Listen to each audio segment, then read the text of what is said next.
Okay, so ready to go deeper than just the headlines about AI in education. We're talking what's really happening in classrooms, like right now, the tools educators are using, and some potential long-term impacts we need to be thinking about. We've got a great mix of sources for you today, insights from a Microsoft education expert, some really interesting academic research, and even a report from the World Economic Forum. Yeah, it is a fascinating time to be diving into this, that's for sure. We're seeing like a convergence of technological advancement and educational needs, creating some interesting possibilities. Totally. And speaking of possibilities, Microsoft Copilot, you've Yeah. probably heard of ChatGPT, right? Right? So imagine that, but designed specifically for the classroom. Yeah. That's Copilot. It really could change the way teachers teach and students learn. Imagine being able to instantly generate a lesson plan on, let's say, the theories about Stonehenge, tailored to a specific grade level with clear learning objectives. Copilot can do that. Okay, so walk me through this. What does that even look like in a teacher's day-to-day life? So picture this. You're a teacher drowning in paperwork with like a stack of essays to grade and a lesson to plan for tomorrow, right? Copilot can help you summarize those essays, pull out key themes, even offer feedback suggestions, personalized ones. Then it can help you create that lesson plan.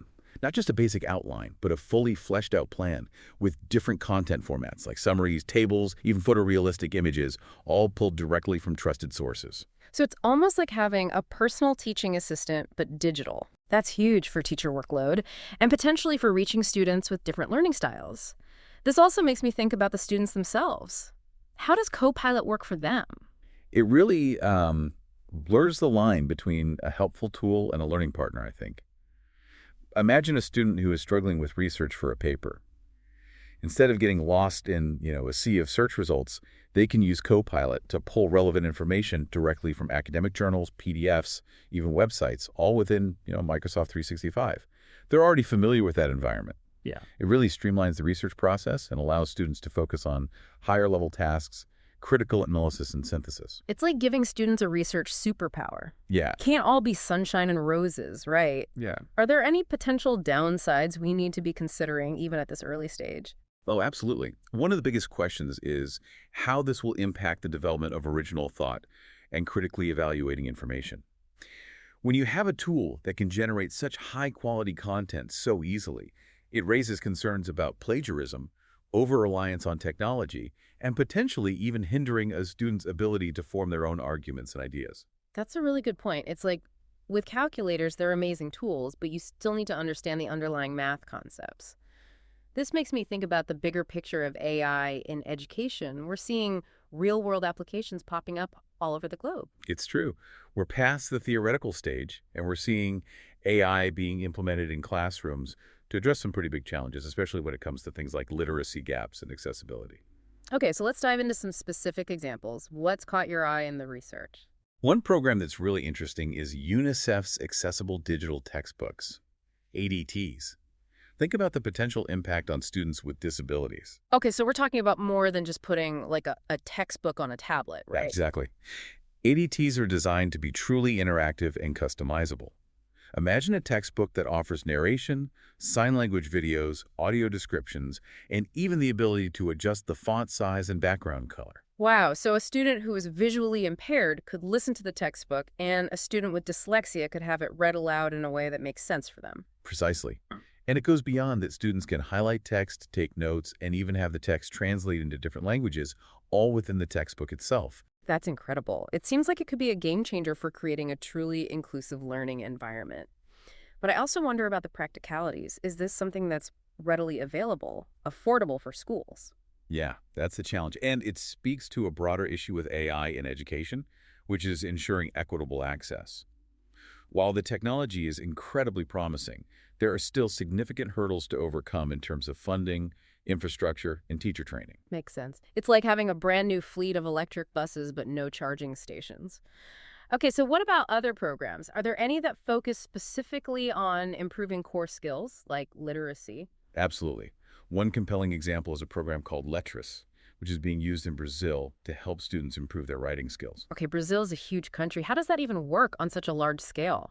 Letras leverages the power of AI to provide personalized feedback and writing support to students in real time.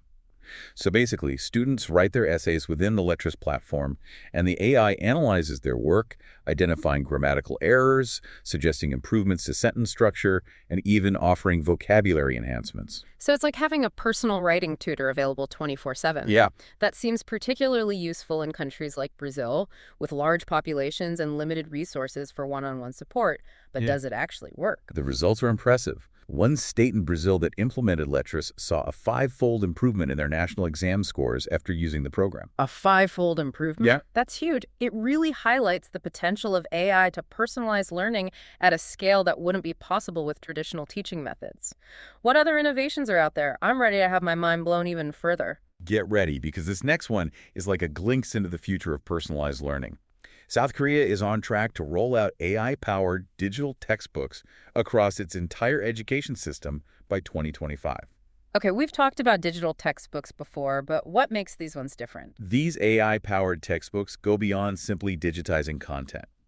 They can actually adjust their difficulty and pace based on each student's individual progress. So if a student is like breezing through a particular concept, the textbook will automatically level up the difficulty. And if they're struggling, it will slow down and offer additional support. That's exactly right. Imagine a world where every student has a textbook that adapts to their unique learning style and pace. It's like having a personalized tutor built into the learning materials themselves. These examples show just how much potential there is for AI to transform education, but as with any powerful technology, I imagine there are also important considerations to address. You're spot on. As fascinating as these technologies are, it's crucial to remember that AI is a tool, and like any tool, it has its limitations. It's true. We can get so caught up in the shiny new tech that we forget about, like, the human element. Yeah. What are some of those limitations we need to be mindful of as AI becomes, more integrated into the classroom? Well, one of the most important things to remember is that AI, at least for now, can't replicate the nuanced support and feedback that a skilled teacher provides. Think about like those aha moments when a student finally grasps a concept. Those are often the result of a teacher's ability to tailor their approach to that specific student's, needs and learning style. Yeah, it's that personalized touch, the human connection that AI can't fully replicate, at least not yet, it seems. Exactly. And, beyond just the academic support, teachers play a crucial role in developing those essential, I guess you could call them human skills, that will be even more important in a future where AI is handling more of the routine tasks. You're talking about things like creativity, critical thinking, problem solving, emotional intelligence, those skills that are difficult to quantify, but honestly essential for navigating a complex world. Precisely. These are the skills that will set students apart, the skills that AI can't simply be programmed to replicate.